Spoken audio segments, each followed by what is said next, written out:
Let's be honest, there's so many documents to understand in real estate, so I'll be breaking them down and explaining to you why they're so important.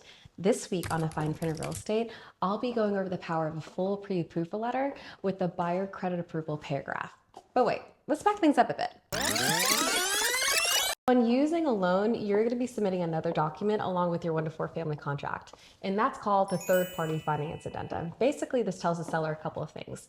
One, the type of loan that you're going to be using, the amount of the loan that you're going to be approved for, and your interest rate. But there's one small, very important paragraph called the buyer credit approval. Buyer credit approval paragraph is the timeline needed for the lender to pre-approve you for your loan without the appraisal. Now, this paragraph does two things. On the selling side, the amount of days that you put on there is the amount of days at risk for the seller being under contract with the buyer, not fully knowing if they're going to get approved or not for the loan.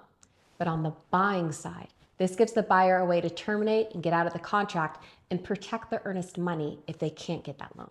Now that you know what the buyer credit approval paragraph is, watch part 2 where I explain what the pre-approval letter is and how these two documents help your offer stand out. If you have any questions, go ahead and drop a comment below or DM me directly, and I'll see you next time on the Fine Print of Real Estate.